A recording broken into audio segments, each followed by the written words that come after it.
You are now in tune with Mamba Radio.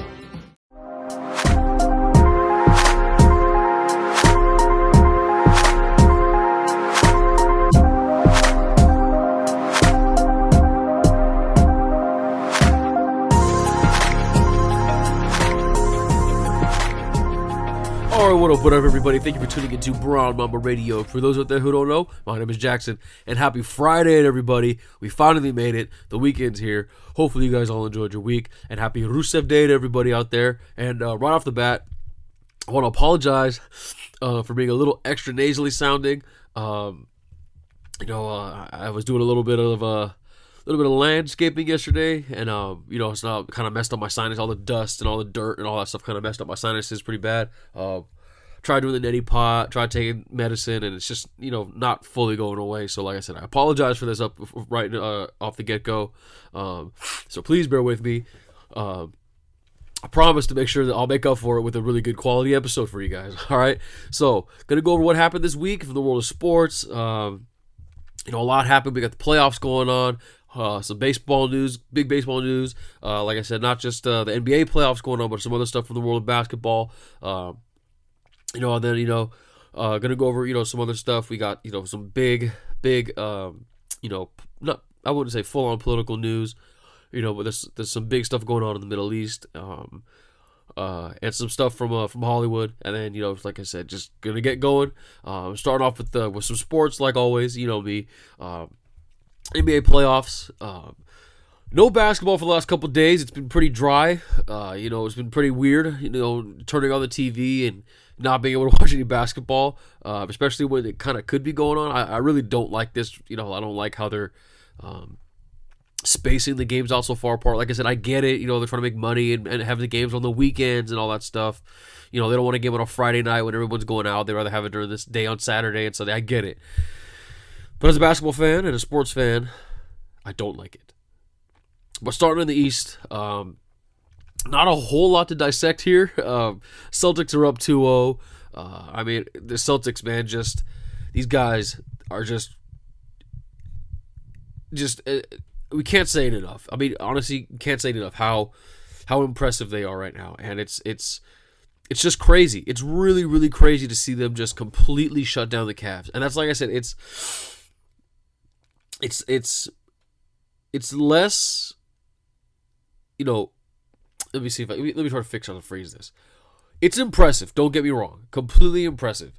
And it goes to show how good the Celtics are. Excuse me, how good the Celtics are that they're doing this, because the other two teams in the East that took on the Cavs and LeBron couldn't find a way to stop him. The Pacers did their best; they couldn't stop him. The Raptors did their best, couldn't stop him. But the Celtics are just making it look so easy to pretty easily won games. 108-83 the first game, 107-94. Excuse me, game two. It's just they're just wiping them out completely. But it just goes to show, and I think, like I said, it's just reaffirming what we all knew as how bad LeBron's supporting cast is. Because they are just saying, fine, you know what, we'll let LeBron do his thing. We don't really care. He wants to get, he wants to put up 42. Go ahead, that's fine. He was a little off in game one, but game two he came out, had a huge game in game two. Huge game in game two. Punched him in the mouth. Typical LeBron game, where he just came out dominated. He was draining threes, step backs, getting to the rim, hard dunks, big post ups, all that stuff. Like I said, punched him in the mouth in the first half of game two, but the Celtics just hung in there. They didn't falter. They stuck to their game plan, and They, like I said, they just let him do his thing, and look, like I said, their whole game plan is just kind of shut everyone else down as best as possible, or it's shut everyone else down and as best as they can just try to contain LeBron. They did a pretty good job in game one. But like I said, game two, he had more of a typical LeBron kind of game. But like I said, the game plan, it shows the game plan works, because in game two, in game one, LeBron only had 23 points, and in game two, LeBron had 42. But ultimately the final scores were pretty similar. It's just they show that they're doing the same thing because game 1, 108-83. LeBron ended up they let LeBron do his thing. The score wasn't much different, 107-94. Like I said, it's just roughly about a 10-point swing there, both in LeBron's points and in the overall score. So like I said, they're doing their thing, they're letting it, and it's working. It's obviously working. But they're going back to Cleveland. Going to be a little bit tougher for the Celtics going up there to Cleveland. Cavs are much better at home, but it's also going to be tough for the Cavs too, just because he hasn't really been getting any help, and Kevin Love's been playing pretty well. He's doing all right this series. Where I got the stats in front of me. He's doing, like I said, he's not setting the world on fire, but he's doing okay. 19 points, 11 rebounds. You know what I mean? Where is he from three? 30% from three was about, pretty average. But that's about it. He's not getting really much help from anywhere else. And like I said, it's just the overreaction that everyone had to all these supporting guys. And I'll admit I was a part of that bandwagon at first. I was like, wow, I thought he was going to get some help, but apparently just didn't work out. Clarkson's not doing well. Clarkson and Nance aren't even playing. Rodney Hood's just doing whatever. They're having to rely on George Hill. That's never a good thing. But again, it's a whole different story when the Cavs are at home. They're gonna get that home juice. The crowd's gonna be going. The crowd's gonna be behind them. They're gonna help sway some things. Swing some momentum. They might get a little home cooking with some of the calls. Who knows? That's all I like for the sake of the Celtics. They can't let it get close. If they want to be able to get, not fall victim to, home cooking on the calls, they're going to have to, have pretty much, not blowouts, but they're going to pretty much have to keep it a good enough distance like they have so far. Or else, like I said, because you don't want to leave it in the refs' hands, especially in, a playoff series that features LeBron. They're going to want to get this, they're going to want the NBA, just as a result of David Stern being David Stern, they're going to want to milk as much as they can out of their superstars like LeBron. So, like I said, don't be surprised if there's a lot of home cooking calls, whatever. But also, don't be surprised, if the Cavs at home, they just get at least one game where, they live by the three, they die by the three, and they just start going off from 3-point land. They shoot like around 60% from three as a team. You know what I mean? You can see JR getting hot. You can see Korver getting hot. You know what I mean? All these, even Kevin Love getting hot. You can see all these guys getting hot from three. Excuse me. And like I said, scoring anywhere like in the 120s. You know what I mean? And just like I said, and pairing that with a typical LeBron game where he'll have like 30, 40 points. Maybe like 13, 14 assists, maybe even more if they're hitting the threes, and almost a triple-double. Just like I said, that's always a possibility. But like I said, that I'd expect at least one of those games to happen. Like I said, and I don't think it's going to be a full-on sweep. But like I said, if one of those games happen, it'll happen. But I don't expect it to go any more than 5 games. Anything more than 5 games, to me, would be a surprise. But yeah, this, as much as I just said all that stuff, that what could go well for the Cavs, this one looks all but over. It looks like we're going to see the Celtics in the almost at the Super Bowl in the finals. That's crazy. It's just crazy. It's crazy to think, losing Gordon Hayward in the beginning of the season, literally like in the first 5 minutes of the first game of the season, and then going through what they went through throughout the season. Different guys getting hurt, younger guys going through slumps and stuff like that. It happens. And then obviously losing Kyrie right before the end of the season. It's just how impressive are these Celtics, man. I can't say it enough. And I think what's adding to the level of impressivity. Anyone help me with that one? Bueller?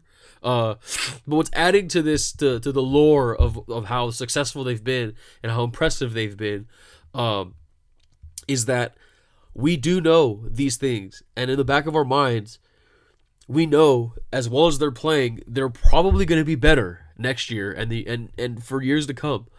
because they don't have Kyrie, they don't have Gordon Hayward. So it's just crazy, man. It's crazy. You know what I mean? And don't be surprised if the Celtics are in the finals. Not sure how they'll fare against whoever they face, just based on the way that both teams in the West are playing. But like I said, look for the Celtics to definitely be competitive. Like I said, I'm calling it now. Celtics are going to the finals. Like I said, that's not breaking any ground or long shot or anything by any stretch of the imagination. But like I said, look for the Celtics to move forward. And speaking of the teams in the West, the Rockets and the Warriors are definitely not letting us down. These boys are going at it. It's tied 1-1, going back up to the Bay. And it was definitely a tale of two games. Both entertaining in their own way, but just a tale of two games. Game 1, all Warriors. Game 2, all Rockets. We saw Game 1 beginning of the week. Like I said, it was just all Warriors all game long. Despite the fact that James Harden put up 41, it just wasn't enough. It wasn't enough. He couldn't get any help from anywhere else except for CP3. It just shows that you need to have these guys step up, and you need to have help in order to beat the Warriors. Obviously, like I said, not really, not any real staggering analysis here, but James Harden had 41 points. Chris Paul had 23 and 11 and almost had a triple double. But like I said, no help from anywhere else. PJ Tucker 1 point. Luka Mbamute 0 points. Gerald Green 6 points. Ariza 8. Nothing. But on the flip side, the Warriors went off, man. 37 from KD, 28 from Clay. Both guys were hot from the floor and from three. Clay Thompson took 15 threes. That was crazy. I didn't realize that, but it just, just big help from everywhere. From all over the place. Everyone was contributing. Everyone was dominating. And it was just, like I said, just a completely one-sided game. And we thought from there, it's like, wow, the Warriors, everyone just overreaction time. First take, Skip Bayless, Stephen A. Smith style, just everyone going crazy. Warriors are going to sweep. They're looking like the Warriors, blah, blah, blah, blah, blah, blah.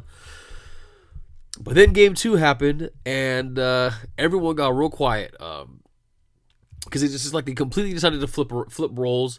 And it was, like I said, the Rockets just kicked the Warriors' ass in game 2. Wasn't even close.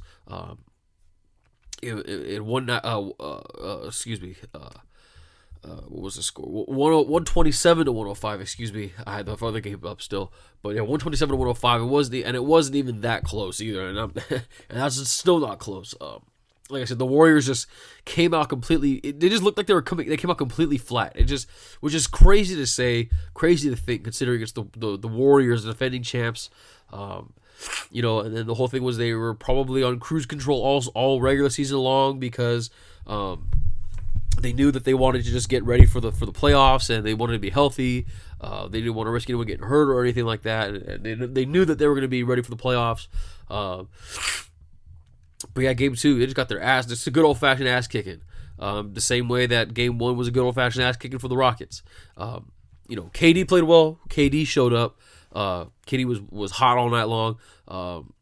38 points on 43% from the field, or 43% for 3, 60% from the field. It was crazy. Just couldn't, just couldn't miss. And it looked like just by himself, it looked like he was going to bring the Warriors back. But it just couldn't help, couldn't do it. Like I said, it's all KD.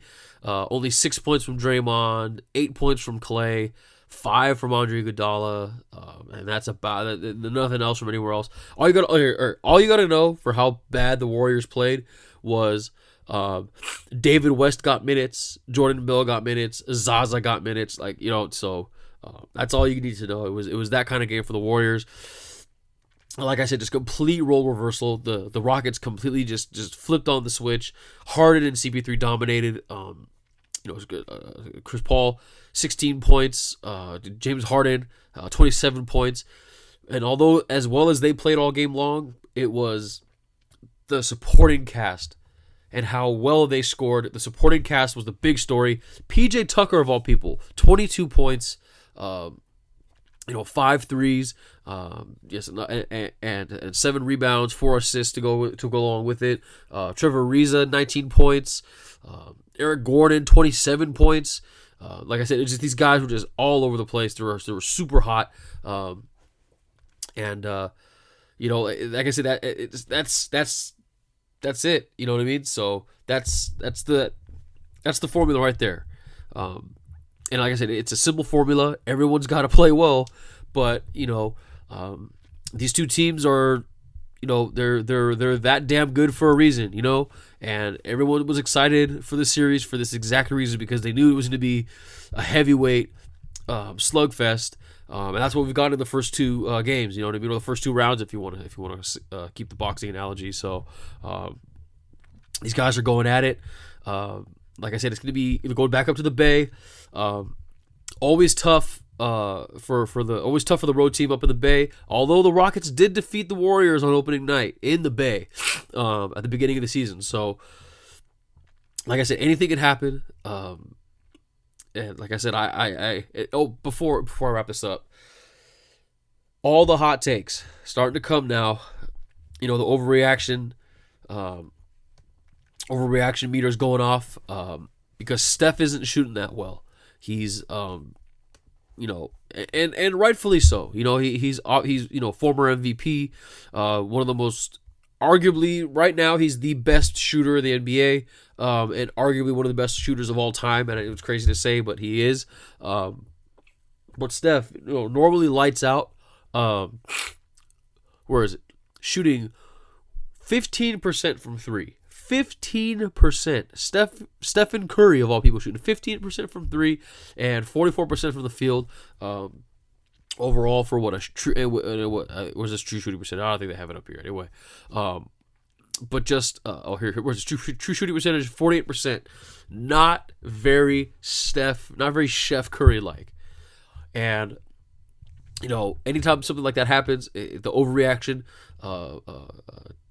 hot take squad comes out, and they're gonna say, "Is he hurt? Is he injured? What's going on?" And rightfully so. He isn't shooting well, and usually that's because something's going on.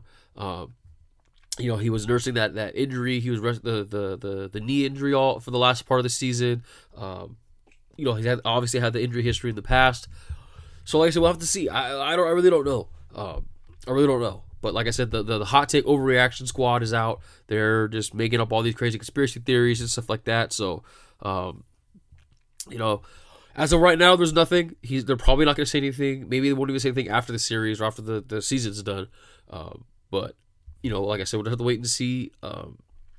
Maybe it's nothing, but as long as he's on the floor, if he's on the floor and he's saying that there's nothing wrong, and you got to go out there, you got to perform, you got to deliver. And he knows that more than anyone else, So, but yeah, like I said, I hope this series goes 7. I hope the series goes 7 games, because across the country in the Eastern Conference Finals, it's pretty much over. We already know the Celtics are moving on. And like I said, it's just we want to all we want to see as fans is just some good basketball. And we want to. Excuse me, and just because of the way that the season and the postseason schedule, is like all spaced out right now, we just want to see basketball in general. You know what I mean? And again, these guys are just playing some good ass basketball, and like I said, I just can't wait for to see how the rest of this series goes. And yeah, like I said, it's the best in the West again, and.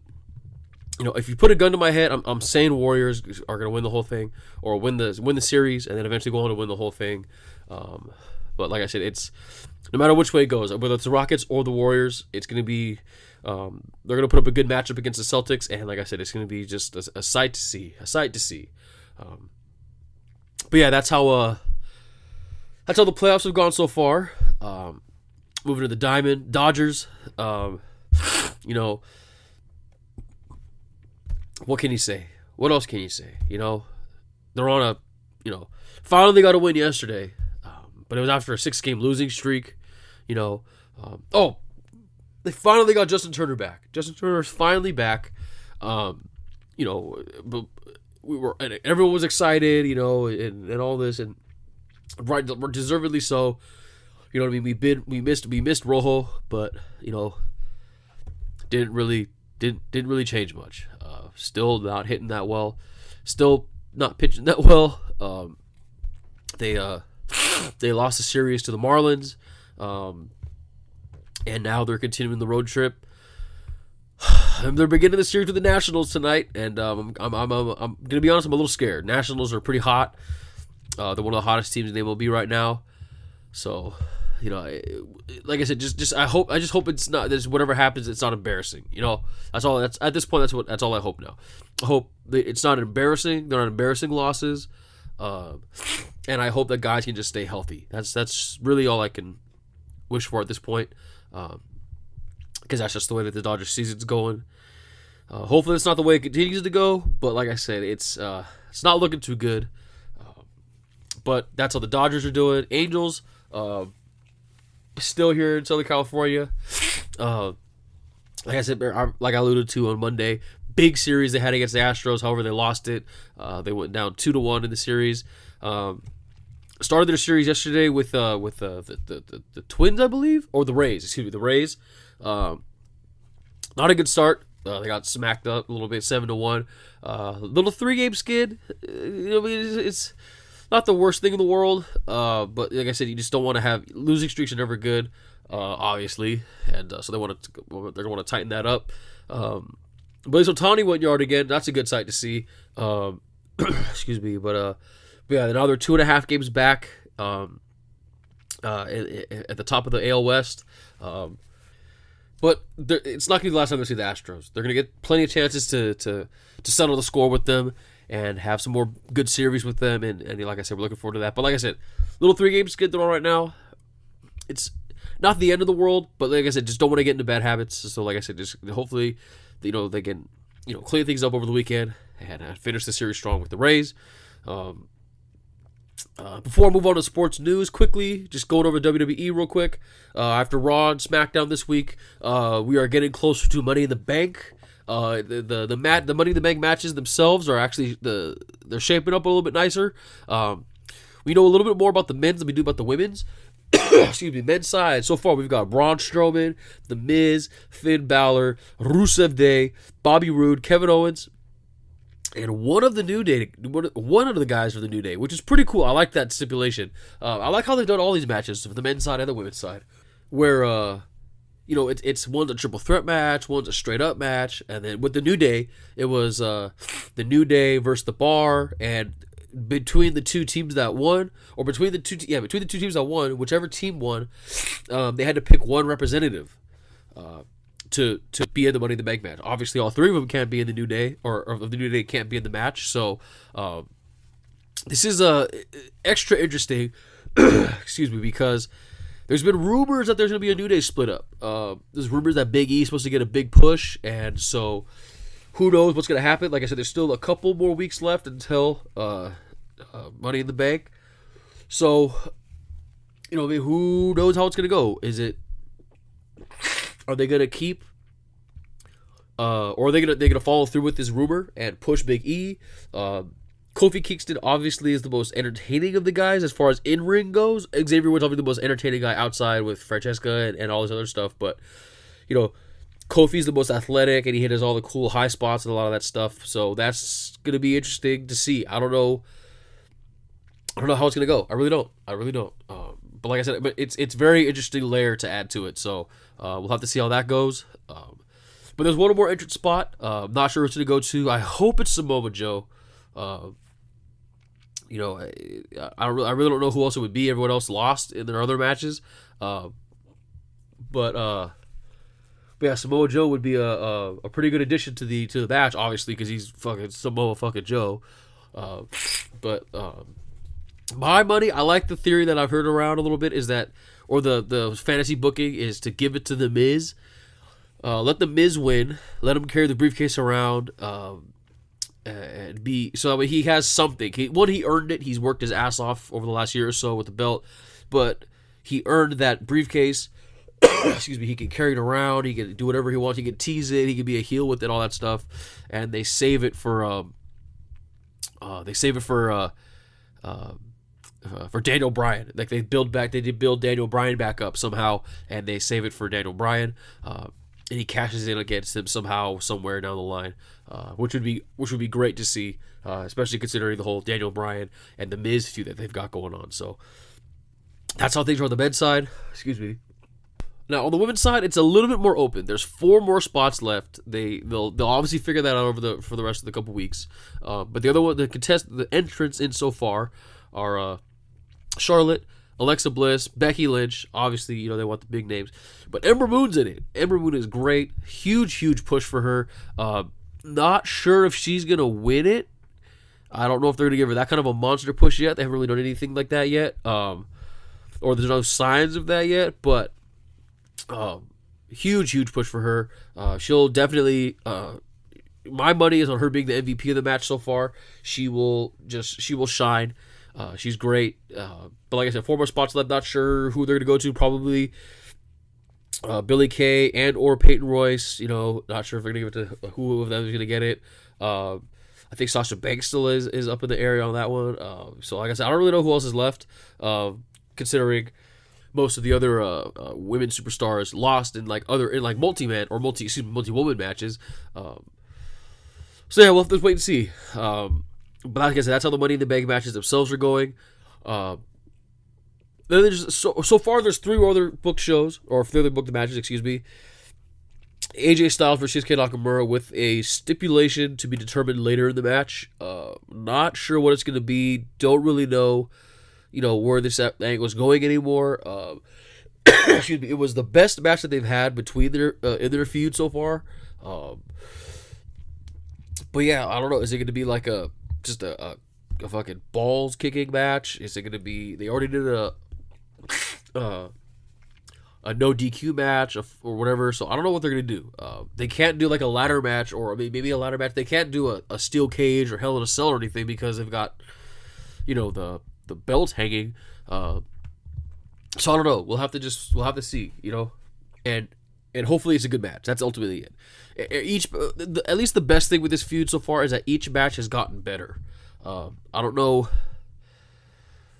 I don't really, like I said, I don't know where they go next. As long as it's a good match, that's all I care about.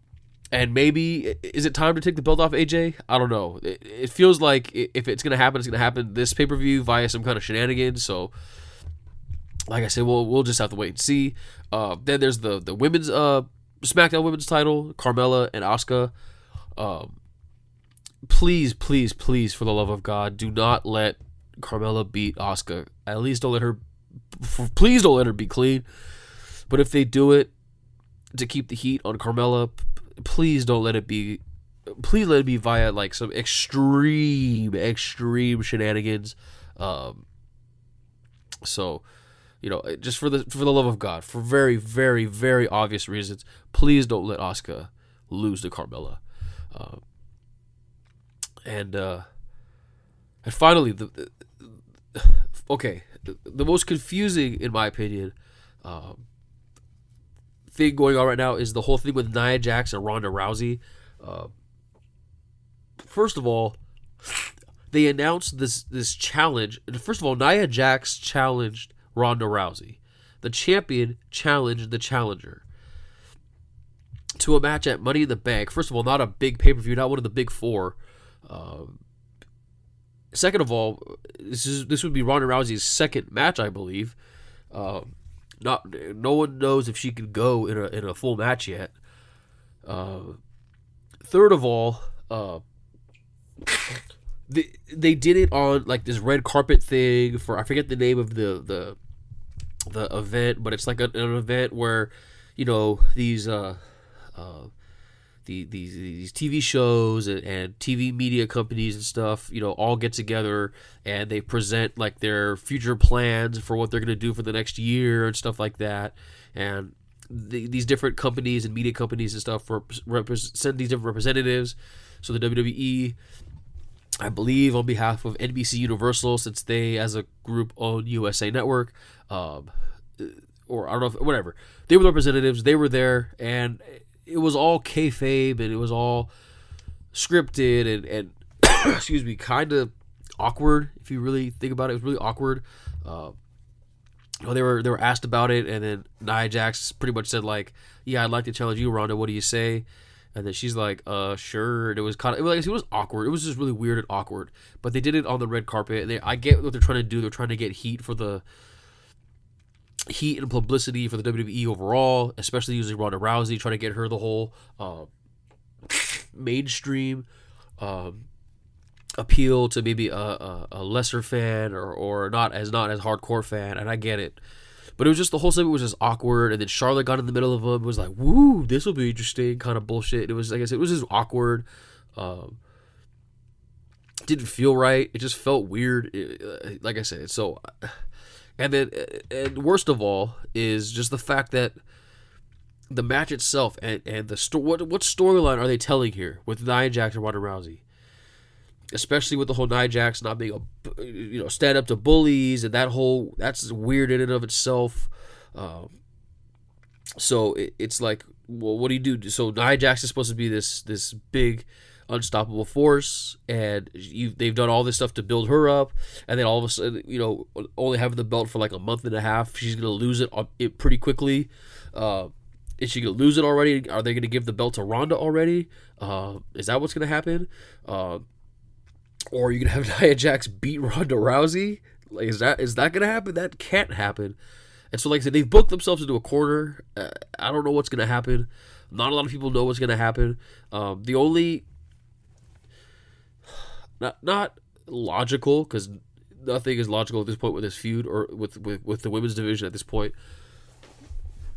I've seen some stuff, and I kind of thought of it too. Is there's got to be some kind of shenanigans going on, which again is just a problem in and of itself. But there's got to be some kind of shenanigans, and some people are thinking maybe have, like Riot Squad come out and try to do something, or have Natalya try to come out and do something, and let Natalya and her skill carry Ronda through a feud, and they're supposed to be friends because Natalya trained her and all this stuff. So. I don't know. That's the best. In my opinion, the Natalya thing is the best option. As much as I don't really like Natalya, like I get why she's there. I get why she's good, and I get that she's good, even though I don't think she's as good as she's built to be and stuff like that. But like I said, that's not the point of the argument here. But yeah, like I said, it's just so confusing. It's so confusing, and like I said, there's still a couple more weeks left until the pay-per-view itself. So. Excuse me. Hopefully, in that time, they iron some things out, yeah. Like I mean, like I said, I'm excited for the card itself, but I don't know. We'll have to just, like I said, we're gonna have to wait and see. Like everything, we just gotta wait and see. So that's it for what happened in the week. At least with the regular stuff. Now moving on to just quickly with some sports news. And again, to preface it, I'm not breaking any news here. Just curating, some news from the world of sports and from the regular world that I found interesting, and like I said, I think you guys should too. Start with basketball again. Basketball never stops, very obvious. But the draft lottery was on Tuesday. Suns got the number one pick. Everyone thought that was going to happen. The only question is, who will it be? Everyone has DeAndre Ayton, the center from Arizona, as the top overall prospect. However, there's still, a lot of people think that Luka Doncic is the number one overall prospect, but they have him slotted as the potential number one pick, especially for one, he's so talented at such a young age, as someone they can build around, and also just because the fact that him and their new coach that they just signed, they have a relationship already. Not like that, but they have a relationship already. The coach used to coach Luka Doncic when he was in Europe. Excuse me. And so, like I said, it's interesting. It's definitely one of the most, one of the most interesting number one overall pick decisions in a while. In hindsight being 2020, last year's number one overall pick debacle is obviously more interesting, but like I said, at the time it wasn't as big of a deal. But like I said, this one, no one knows who's going to take. It could be like I said, it could be Doncic, it could be Ayton, they could take Bagley, they could take anyone else. Who knows? There's no real clear cut number one guy. So we'll have to just wait and see. As far as our teams go here in LA, 2 picks in a row for the Clippers. Their own pick, number 13, and then they got the number 12 pick as well from the Pistons. In the trade, in the Blake Griffin trade. However, no lottery picks for the Lakers. I think they're picking like 25th overall or something like that. Or based on where the Cavs finish, it'll be like somewhere at the bottom of the first round. But again, no lottery for the Lakers this year. And potentially next year too, which is not good. But it's all good because we're going to get some big free agents anyway. I'm optimistic. I know what's going to happen. You know what's going to happen. We all know what's going to happen. We just don't know who it is. But we just know what's going to happen. Excuse me, but sticking to the basketball, the NBA awards finalists were announced. Not a lot of surprises here as far as the nominees go. But there's gonna be a lot of debate on certain categories. I'll give my official picks a little bit later when it gets closer to the actual event, which is going to be on Monday, June 25th. So we got about another month to go. So like I said, I'll announce my official picks here or here on Brown Mamba Radio, and I'll also throw in my Brown Mamba picks. I also have some Brown Mamba awards I want to give out as well. Like I said, that'll be a different episode later. But the nominees are for MVP, pretty obvious here. Anthony Davis, James Harden, and LeBron James. There was always it was going to be some combination of those three. Probably going to be James Harden. Probably. Rookie of the year, again, obvious, Donovan Mitchell, Ben Simmons, Jason Tatum. It looks like Ben Simmons is going to win. Not 100% sure. Donovan Mitchell, had a great playoff, so that might swing the bias a little bit, but who knows. Jason Tatum, too, is the last one standing out of those three, so like I said, we'll have to wait and see there. 6-man, Eric Gordon, Fred VanVleet, and Lou Williams. For the most part of the season, I thought it was going to be Lou Will, but it looks like it might be Eric Gordon. Not 100% sure. Defensive Player of the Year, Anthony Davis, Joel Embiid, Rudy Gobert. Can go honestly toss up. All three of those guys can win. Most Improved Player, I think we all know who's going to win, but the nominees are Clint Capella, Spencer Dinwiddie, and Victor Oladipo. And Coach of the Year, Brad Stevens, Quinn Snyder, and Dwayne Casey. So it's going to be, I don't know. I don't know who's going to win this one. I personally think it should be Brad Stevens. A lot of people think it should be Brad Stevens. It looks like the political, if they're following the politics of it all, it looks like Dwayne Casey's going to win, which is kind of awkward considering it's like, I don't know can someone out there look this up if it's ever happened where a coach not just was fired after being Coach of the Year, but if a coach coaches his team to a number 1 seed, the best record they've had, I think in franchise history, and then gets fired and then wins Coach of the Year, I can't think of anything like that ever happening. At least in the NBA. I can't think about anywhere else. I can't even think of that happening. So if anyone knows, let me know. But that's the NBA awards. The last little NBA thing-ish. Mike Budenholzer, speaking of coaches, is going to now coach the Bucks. He has agreed on a 4-year deal for the Milwaukee Bucks. He's going to be coaching Giannis. That's going to be great for both sides. Great for both parties. Apparently it was between Milwaukee and Toronto, and I think we all can agree he made the right choice there. A lot more potential in Milwaukee, again, because of Giannis, but they got other great pieces, Chris Middleton, maybe Thon Maker, like I said, maybe Malcolm Brogdon, like I said, there's some young guys, but like I said, they're definitely going to need to fix that roster a little bit, but like I said, they have some good pieces to build around, a great cornerstone, again, in Giannis, but they're going to have to work around that. For those of you who aren't aware, Mike Budenholzer, formerly with the Hawks, he wasn't fired by the Hawks. They had a mutual, quote, air quotes, mutual parting of ways because, the Hawks had a really bad season. I think they only had like 25 wins or something like that this year. But it's because they were tanking. They were tanking. They knew it. The coach, everyone. It was an organizational agreement, I believe, to let them tank. So Mike Budenholzer didn't want to be a part of it. They were like, "Fine, you're too good of a coach. Like, go ahead, do your thing." So let him go. It was a noble thing for the Hawks to do. let him walk. But before that, the Hawks, I believe, were in the playoffs every year he was there. I mean, he just won Coach of the year before, 2016. Got the Hawks to like 60 wins. I think that was the same year where 4 Hawks were all-star starters, which, in retrospect, not a good look. Not a good look for that, because it's just not a good look with that. But he did. He was the coach when that happened, and then again previously before that, he was with the Spurs. A disciple of Greg Popovich.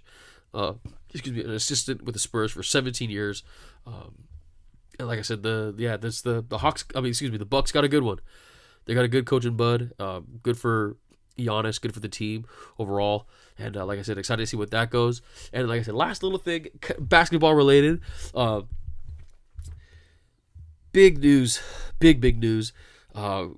The new Michael Jordan documentary series that's going to be coming out next year, 2019. ESPN and Netflix are partnered up for a 10-part series chronicling Michael Jordan's run with the Bulls.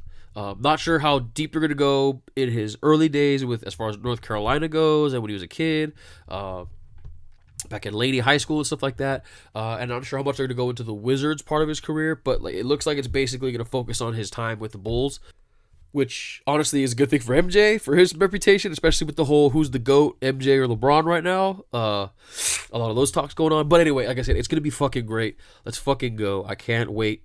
We've been waiting a long time. There's been other little things, but it's just mainly been like, championship. There's always like the what's it? The NFL Network has America's Game for the championship teams. There's those like little documentaries of the season.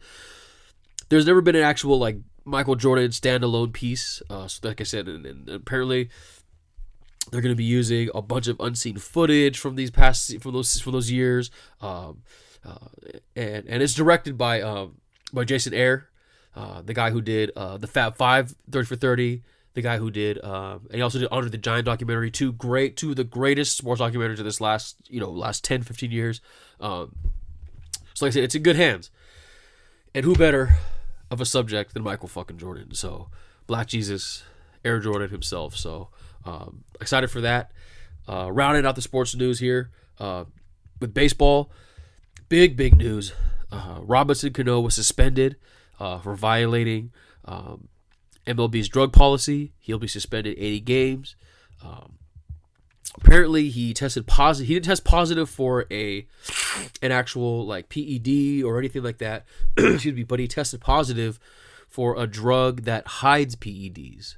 So, I didn't know, which is good to know as a fan or anyone else, because now that they know that that's what they test for. I knew that they test. I didn't know that they test for that. It seems kind of obvious now, but it's like, oh, that's actually really smart that they do that. So that's what he got suspended for. He's been suspended 80 games. It came out, I think, yesterday that Robinson Cano's former teammate, Mark Teixeira, when they were on the Yankees together, and a legend himself, a great player when he was playing, said he wasn't surprised. I just saw the headline on that. I didn't really see a whole lot of details of it. I haven't found any details of it as far as like a full quote. But like I said, he said he's not surprised, and that's never a good sign. So look maybe down the chute for a little bit more stuff to come out about Robinson Cano, or more people blowing the whistle on him. Like I said, it sucks for a guy who's as good as Robinson Cano. Excuse me. And it's like, listen, it's the age-old thing with PEDs. The age-old argument is, listen, the PEDs won't help you hit the ball any better or anything like that, because Robinson Cano is a great player, despite with or without PEDs. But it just sucks to have something like this on his taint his legacy. But the other issue with this is, he broke his hand also over the last weekend. So, from my understanding of the rules, is if you get put on the DL, you have to serve your DL time, and then you can do whatever. So I don't know if they put him on. So like, if I'm gonna say like, so like, say he got hurt, it was just a little thing. He didn't break his hand, but he had to take some time off. They put him on the 10-day DL, misses 10 days, and then he gets the 80-day suspension. They can't combine it. So I don't know if he was already put on the DL or not. If he wasn't, I'm sure that they would just skip that altogether, or just say, hey, listen, just let him violate his thing and then rehab his hand.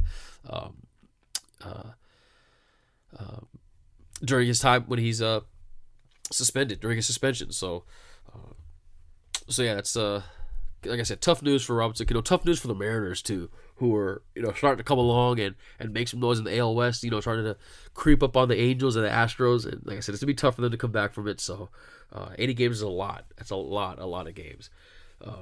I think he'll be able to come back for the end of the season. I'm not 100% sure, but like I said, he's gonna miss the whole summer. That's for damn sure. And like I said, they could really use him. And then last little bit, this time from the NFL, because the NFL doesn't stop either. But the Carolina Panthers, after amidst some scrutiny, and some workplace misconduct allegations, Panthers owner Jerry Richardson sold the team, sold him his majority share of the team, to hedge fund billionaire David Tepper for a small chunk of change of $2.275 billion. Yeah, so Carolina Panthers, that was, like I said, they officially have new owners.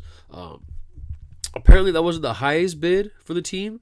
However, the previous owner, Jerry Richardson, who's been the owner the whole time that ever since they became the inception of the team, he's been the owner the whole time. He wanted to keep the team in Carolina, and he trusted that David Tepper would do that. I don't think he knew that. I guess he had the speculations before. But David Tepper's going to keep the team here there in Carolina. So it's good. As far as we know, he's going to keep the front office and the coaching staff in place. So like I said, we'll see how things go from here. Like I said, it literally happened this week. We don't know any other details of what's going on. He did the whole thing. I'm excited for this opportunity, blah, blah, blah, bullshit. But Panthers, new owners, and it's just the first piece, big news from the NFL since the draft. And like I said, it just lets you know football's right around the corner. So get excited for that. And so that rounds out the sports news. Gonna try to quickly go through this. I know I'm running out of time here. I gotta get going soon. But other news, before I get into it, I'm not really gonna get into it like that. But with all the stuff that's going on in Israel between the Israelis and the Palestinians over the movement of the U.S. Embassy. Listen, I'm not Jewish, nor am I Muslim, so I don't really have a dog in the fight. Like I said, I'm just trying to curate news here, and I'm just stating facts of what's happened in it, just to help, get it out there, help me learn personally, and hopefully help other people learn as well.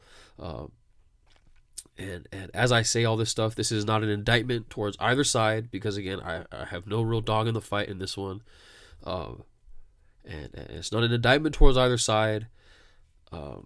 Even though I will admit, just as an objective viewer from the outside, I can see that one side is doing a little bit more wrong than the other.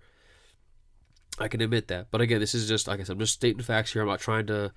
This isn't some propaganda thing or anything like that. But there's chaos right now in Israel. And as a result of Trump moving the U.S. Embassy from, I believe, Tel Aviv into Jerusalem, and also for him proclaiming Jerusalem as the capital of Israel. And that's probably the biggest thing. Just a quick background for people who don't know. There's a lot of layers to this. Again, I'm going to quickly just kind of run through it. Just quickly give the dumbed down version for all the other dummies out there like me. And for more in-depth stuff, obviously it's all out there. You can look all that stuff up. But there's a piece that I got a lot of information from that helped me dumb it down. It's this piece from Vox, VOX, not Fox with an F, VOX, Vox Media. That helped me out. So for better detail and more in-depth stuff, go there. and read that piece. But as of Tuesday, at least 60 people are dead and thousands more, excuse me, are injured in Gaza, in the Gaza Strip, as a result of they're all protesters, to not just the move, not just to the Jerusalem being named the capital of Israel by the U.S., but just from just years and years and years of fighting, of religious fighting and religious protesting and stuff. And it needs to be stated that the 60 people dead and injured and the thousands more injured are all Palestinians at the hands of Israeli soldiers. Those are facts. Again, just quickly, for those who are unsure or aware, Palestinians are Muslim, Israelis are Jewish, and the big thing is both see Jerusalem as a holy site.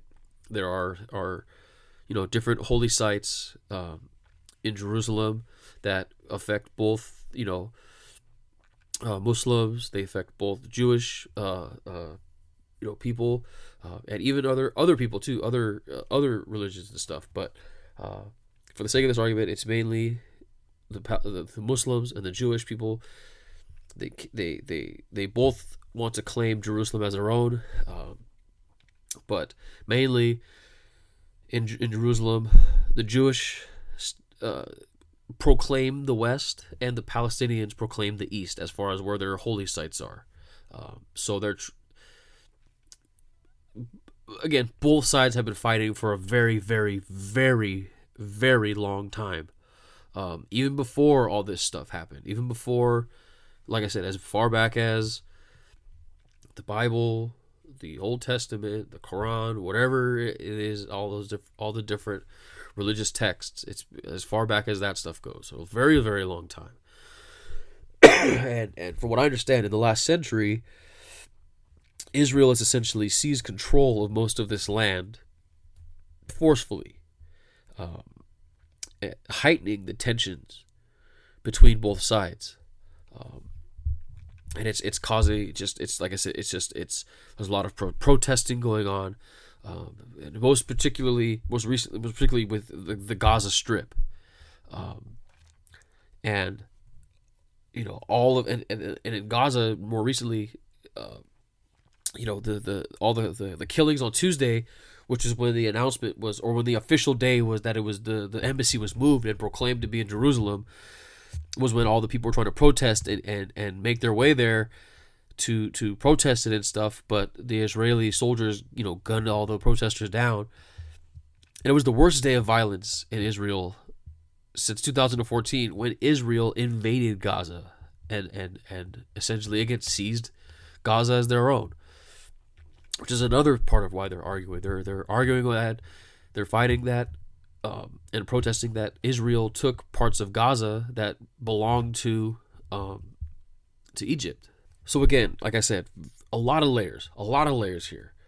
There's the fact that there's the argument over Jerusalem. There's the religious differences. There's the seizing of land and all this stuff going on. And again, so the moving of the embassy was one thing, but the big thing here is Trump officially recognizing and proclaiming Jerusalem as the capital of Israel. And when it happened, it really was shocking to the entire world, because one, like I said, it's like it's going to make tensions even worse between both sides. Because, for the longest time, essentially the U.S. was kind of the middleman between Israel and or the Israelis and the Palestinians, as far as trying to keep the peace. Like, listen, let's try to work this out. And, like I said, to be fair, Trump isn't the first president to consider moving the embassy or doing this with Jerusalem, it's been going back all the way to Clinton. Obama had some thoughts on it. Bush had thoughts on it. Clinton, all the way back to at least to Clinton. But Trump is the first one to actually follow through and act on it. And now this makes the U.S. look like they're siding with Israel, which it seems like they obviously are. And again, this is just going to make things so much worse. Trump's claiming that it's going to help move towards peace when obviously he doesn't know what the fuck he's talking about. And he said it's going to help move towards peace, but literally everyone else in the world was shocked that this happened and said the exact opposite, and then the exact opposite would happen, and that's exactly what happened. All these people, these innocent people and protesters and just people in general were killed. Like I said, at least 60 people dead, thousands of people injured and hurt at the hands of, and these are war crimes because these are Israeli military soldiers killing civilians. These are war crimes. And, you know, so now the Palestinians are just up in arms because they're saying, listen, we want, like, let's just, they just want, they want to they wanted to at least keep this, like, let's at least split the city up in two, where we get the east, you guys get the west, but Jerusalem is still Jerusalem, but it's divided between the two of us. But Israel won't allow it. And again, now the U.S. proclaiming that Jerusalem is the capital city, like I said, it makes it worse because adding to the U.S. embassy moving to Jerusalem, favoring the Israelites and the Israelis,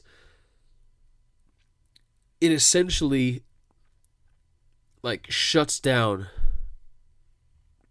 any potential communication between Israel or the Israelis and the Palestinians.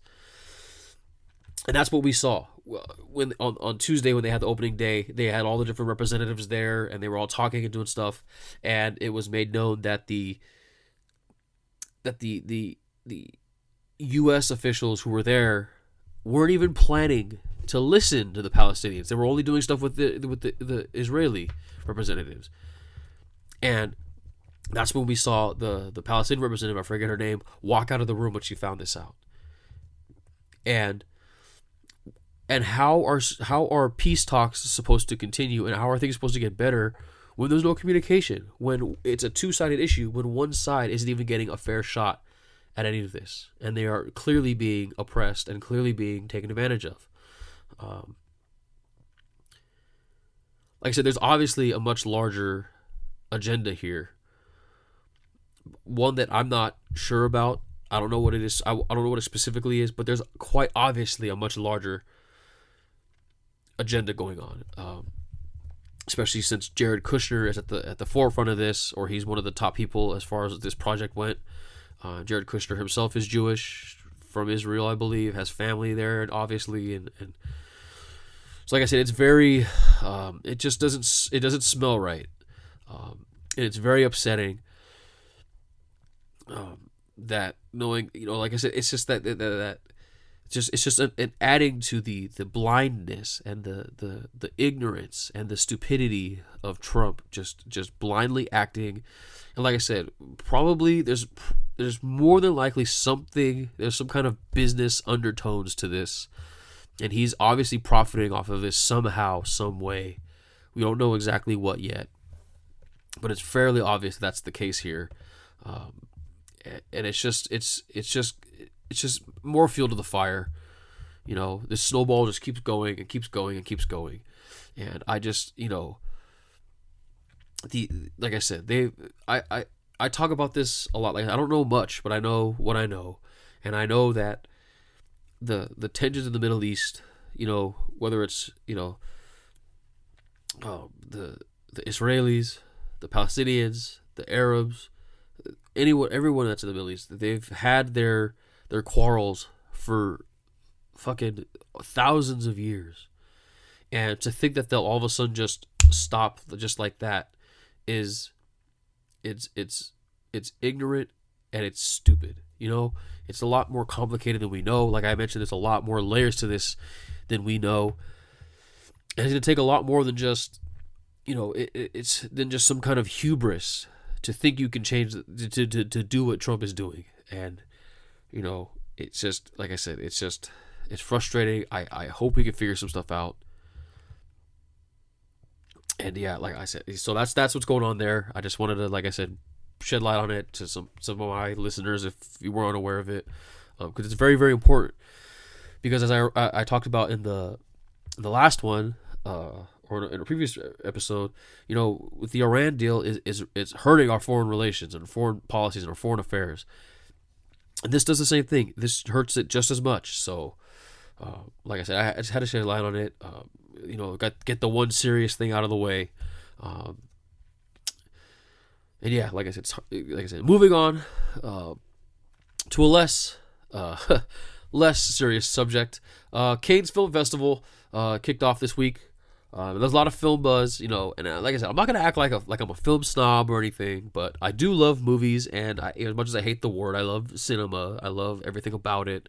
I like to read a lot of stuff about how movies were made.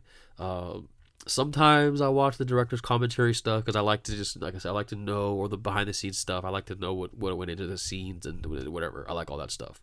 I'm not trying to be like a snobby guy or whatever about it, but I'm just, like I said, I'm setting it up, and I'm trying to watch more like indie films, more foreign films, more movies that aren't going to be at like Del Amo, but you got to go to like the random theater. Or excuse me, that's the local mall. I'm not going to like the AMCs or the big movie theaters. Maybe a small theater or whatever, and film festival movies and foreign films and stuff. So I'm gonna try to see some of the movies that were, at Cannes and maybe locally here, the Venice Film Festival and stuff like that. So I'm gonna try to go check all that out. But from Cannes Film Festival, 2 movies. We're making a lot of noise at Cannes. The first one is Black Klansman. It's the new movie that's going to be from Spike Lee, directed by Spike Lee, and produced by Jordan Peele. And as provocative as that title is, it kind of makes sense. It's because it's based on the real life story of a black detective in Colorado who went undercover, and him alongside another police officer went undercover and infiltrated a KKK chapter in Colorado in the 1970s, and eventually like took over, and they took it down and all this stuff. And it's crazy. It's like I said, it's directed by Spike Lee, who I know hasn't put out a lot of the greatest work recently. I'll admit that, but being a huge Spike Lee fan, Do the Right Thing is one of my favorite movies. Going all the way back to School Days, Clockers, Malcolm X, of course, can't forget Malcolm X, 25th Hour, all the way, all to the line. All the original Spike movies, or the early Spike Lee movies, we're going to say good, all good stuff. We all know Jordan Peele is one of the hottest commodities in Hollywood right now. So like I said, the trailer's great. The trailer's awesome. It looks really fun. It's got a great cast. I had it right in front of me. It's got, like I said, so it's the main detective I'm not too familiar with him. John David Washington. Like I said, I'm not too familiar with him. Let me see what else he's been in. Oh, Book of Eli, Baller, Malcolm. Like I said, he's been around the block. He's been, some stuff. But there's also Adam Driver's in it. Topher Grace is in it. So like I said, it looks good. Like I said, it just looks fun. Looks funny. It looks serious. It's just classic. Spike Lee style. So like I said, look for that coming this summer. And then the other movie, the one that had everybody talking, was the new, controversial to say the least, movie by Lars von Trier, who is no stranger to controversy himself. The movie The House That Jack Built. it's this controversial new movie starring Matt Dillon, where he portrays this character Jack, who is a serial killer, and it depicts his murders over 12 years. So quickly, for the people who are unfamiliar with Lars von Trier's work, he, again, like I said, he is no stranger to controversy and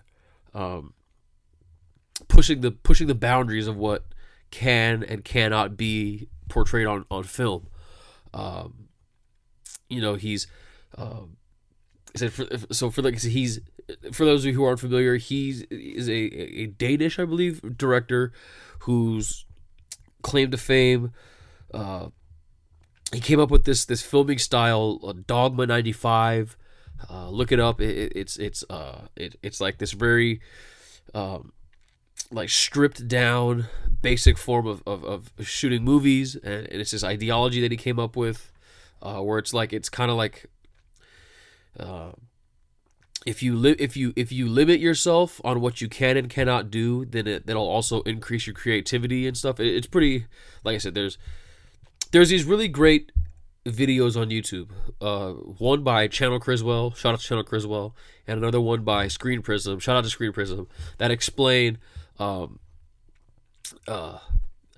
Lars von Trier better than I can. They're, like I said, I'm just a casual movie fan. These guys are the experts. They explain it very well, as far as how Lars von Trier, like I said, pushes the boundary as far as making you feel uncomfortable, making you feel uneasy, and feel and controversial stuff. For his movies, going back to Dancer in the Dark. I mean, in his most recent ones, titled Nymphomaniac, Antichrist, Melancholia. So just like I said, go look him up. Like I said, he's no stranger to controversy on film, and as far as behind the camera as a director, and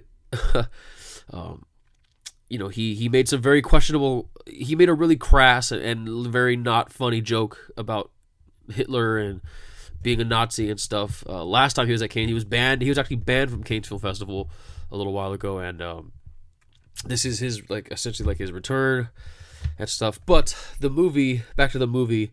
So it's, to say the least, hyper violent. Apparently, it's again very very unsettling. There's a lot of mutilation. There's a lot of obviously murder, but they show it in full. There's, like I said, I'll let you do. I don't want to give away too much, but there's, from what I've seen and stuff, there's a lot going on, and a lot of stuff that people. So put it this way: when the movie was playing, people both walked out in disgust, in anger, in just being upset, and also people gave it a standing ovation afterwards. Which is kind of the way things usually go when it comes to Lars von Trier, as far as it's never anything right down the middle. He doesn't make movies or films for people right down the middle. It's either you're on this side completely for it, or this side completely against it. And he's back at it again with this new movie, House That Jack Built. Like I said, you can look for the reviews yourself. I don't feel comfortable right now talking about it. The details of it, you can look them up yourself. I'm probably going to see it. Like I said, a lot of his stuff is very, very, makes you feel very, very uncomfortable. They are not easy watches. Antichrist is not easy to watch.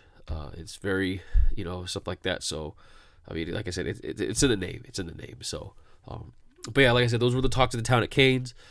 Speaking of movies, Deadpool's out today. Gonna start wrapping this thing up. I went a little bit longer than I wanted to. Deadpool's out today. Go see it this weekend. Like I said, whatever other movies are out, go see them this weekend. And like I said, even the lesser known movies, go see them. Go out and go see them. New Music Friday as well. We got new music from J-Rock. He dropped a new track for the first time in I don't even know how long. J-Rock's out, and especially considering he had his terrible motorcycle accident a couple years ago or so. So like I said, it's good to hear him back. Disclosure's got new music out. We all know Disclosure from their claim to fame. A few years ago, but like I said, they're back making new music. It's good. Just typical UK house garage stuff. So like I said, check it out. Super Duper Kyle. A lot of people give him shit. A lot of people say he's whack or whatever. Like I said, I understand why, but I think that fool's tight. He's got some new shit out. It's pretty good. Let's say check that out. But the most important thing that came out today, Lil B, Platinum Flame, new Lil B's out. Check that shit out. The mixtape's out. He put up a link for iTunes. I can't find it on iTunes. I don't think it's there. So I gotta go find it. I'm sure it's up on wherever it's at. I'm gonna find it and listen to it. Apparently it's a mixtape format. So Platinum Flame, all the songs produced by whatever, everything done by Lil B. Check that shit out. Groundbreaking. Thank you, Bass God. Check out his rare art. You know what I mean? Go collect that rare art. Just most all praise goes to Bass God. So make sure you check that shit out. I'm definitely gonna be bumping that shit all weekend. Like I said, that's gonna be it for me. As you can tell, I just can't. Sorry for the nose, the nasal shit. You know, I'll try my best. You know, so like I said, thank you for bearing with me, and thank you, like always, for listening. I appreciate it very much. And if you like what you heard, make sure you subscribe, like, share, comment, all that bullshit. But mainly subscribe. SoundCloud, iTunes, Stitcher, TuneIn, YouTube, wherever. You know, mainly if you can, subscribe on iTunes or subscribe on SoundCloud.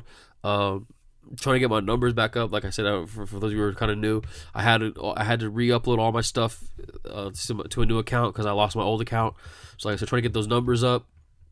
So if you listen, that's great. But if you just at least subscribe to at least let my cloud score look better, I appreciate it. Thank you for SoundCloud. And you know, like I said, if just recommend it if you think you know someone that would like it, I appreciate it. You know, and if you want to yell at me about anything, you don't agree with the way I feel about how you know these playoffs are going. If you have any ideas on what the Dodgers can do to get fixed, let me know. You know, but anything, just hit me up on all the socials: Twitter, Instagram, Facebook, Tumblr, all that stuff. Follow along. Brown Mamba Radio, Brown Mamba. My personal stuff: JXCKSXNNN. Go look it up. I'm the only Brown Mamba. Trust me, I'm the only Brown Mamba out there. Definitely the only Brown Mamba Radio. And like always, everything is available on the blog. Shout out to the blog boys. Everything's on the blog, brownmamba.us. And again, just thanks for listening, guys. I appreciate it. And gals, if all the gals are there listening too, I appreciate it. This nose thing is really pissing me off right now. And I apologize again. But hopefully you guys all have a great weekend. Everybody have fun. And please be safe if you're going to EDC. All my candy flippers, all my candy kids out there, please be safe at EDC. And even if you're not going to EDC, you're just going to Vegas to have a good time, please be safe and responsible. Have fun. I'll see you guys at EatsCon. Maybe. I'll be going there Saturday. So if I see you there, say what's up. And if you're staying in on Saturday night to watch the royal wedding, that's what's up too. Congrats to the new royal family. I probably won't be watching, but I know my mom is. Shout out to my mom. And yeah, you know, like always, drink more water. Health is wealth. Be kind to each other, please. It's easy to be nice. And I'll catch you guys in the next one. Peace.